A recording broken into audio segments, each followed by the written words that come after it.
Hello, welcome to a brief video lecture that I've put together for you on Audacity, a program that we're going to be used to create podcasts. And I want to walk you through how to download it, install it, and use it, how to record with it, how to edit your audio, how to export your audio. And so let's get started. First time you open, you'll get this basically kind of a help window here that tells you where you can get quick help, the manual, wiki, forums. There are also some YouTube videos. And if you don't want to see this again, click the little box down here. Now I'm going to click OK. You've got some basic controls up here at the top. Pause, play, stop, back to start, to the end, and our record button. And then we have some tools here. I only use a few of them. The first one that's already selected is called the selection tool. It allows us to select a block of the audio recording. The next one is a pinch tool, so it allows us to make part of the audio track quieter at different points.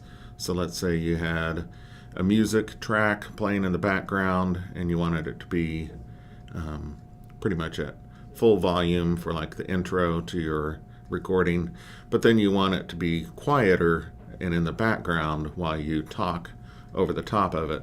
So at the point where you'd be talking over the top of it, you'd make that a separate recording and place it in on top of this one, and then we would pinch the audio of the music track that's behind the spoken track. So we also have a draw tool, which I've never really used, a magnifier tool, and then this time shift tool, which you're going to use to kind of move audio tracks to the left and to the right, to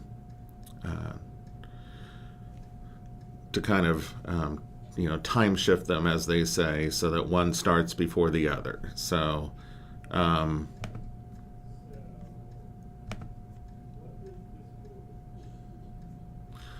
this next one is a multi-tool. I've never really used it. Up here we have some speaker controls, or microphone controls, and speaker controls. And down here we have cut, copy, paste. And then this makes everything quiet outside of your selection. And then this one, if you select, it keeps what's outside of the selection and makes silent what's inside the selection. So then there's undo and redo. So I'm going to record just a simple audio track here. So click the record button. Testing 1 2 3. Testing 1 2 3. Okay, so stop that.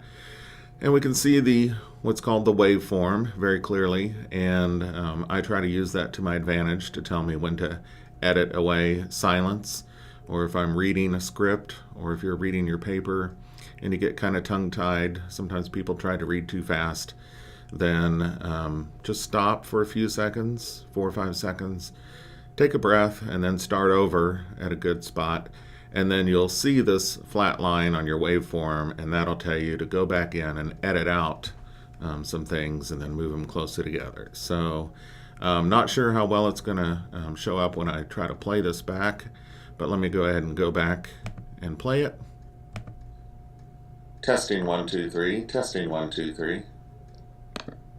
Okay, I could hear that pretty well. I'm not sure if you could. So, and then since we already have the selection tool selected, just show you how that works. I select that and hit delete to cut away that audio at the beginning. Select that and hit delete to cut away that audio at the beginning. And then another thing I was doing in class was I was muting this track and then starting another track. So testing 1 2 3. Testing 1 2 3. Okay, and then this one, typically it also starts back here at the beginning, but it looks like it already started out here. So let's go ahead and listen to this track. We'll go back to the beginning. Testing 1 2 3. Testing 1 2 3. Okay, so that worked out pretty well as well. Now I can take my selection tool and maybe edit some of that. and edit some of that. And then I can use my time shift tool to move this a little bit, except it's not moving. Let's try this again. Okay, there we go. And usually when you get it perfectly lined up, you'll see that yellow line appear. And so now I can go back and unmute this one. Go back to the very start. We'll hear both of the tracks. Testing 1 2 3, testing 1 2 3, testing 1 2 3, testing 1 2 3. Okay, and you notice that it's basically two tracks, but we're seeing a left and right audio here and left and right audio here. That gives us a stereo recording. And I also showed in class some of these different effects that you can use. Don't know how much you'll need them, but they're there if you do. And so at this point, I'm ready to save this document. And when I go to save it, save project as, we get a little warning here that says this is an Audacity project file, not an audio file. So meaning that you can't really share it with others.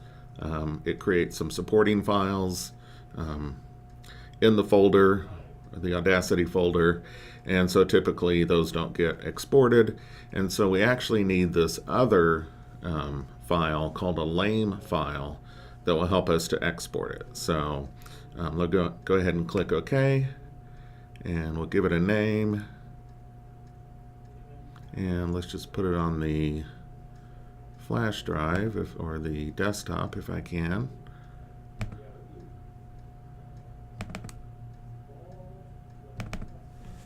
And we'll do test 1 2 3 4 and save. It showed down at the bottom. I did it a little quick, but it showed down at the bottom that it was saving it as an Audacity project file. It'll have the extension .aup at the end. So, so we can still go back in and manipulate this file, do some editing to it. In order to export it so other people can listen to it, we need to export it as an MP3 file. So, and we're going to need another file for this. And so let's see if it asks us to find that file. Let's do export audio. And MP3 is what we want to export it as. And save. It's warning you, your tracks will be mixed down to 2 stereo channels. And then click OK. Okay, so it didn't ask me for that lame file, which it should have. So let me go ahead and continue on with this. But once you get here where you're entering metadata, it means that you have downloaded and installed the lame file. And usually the first time you do this, it asks you to find the lame file. So put the lame file in the same folder as you put the program, Audacity, and then that'll make it easy to find. And then once you find it for the program once, you never have to do it again. So let me go ahead and click OK. Okay, and if we go look at the desktop, here's way over here on the far right, test 1 2 3 4 AUP. And then test 1 2 3 4 MP3 is right here. So well, it's going to try to open it in iTunes. Let me close that. Test. Instead, let me try to open it this way. File, open.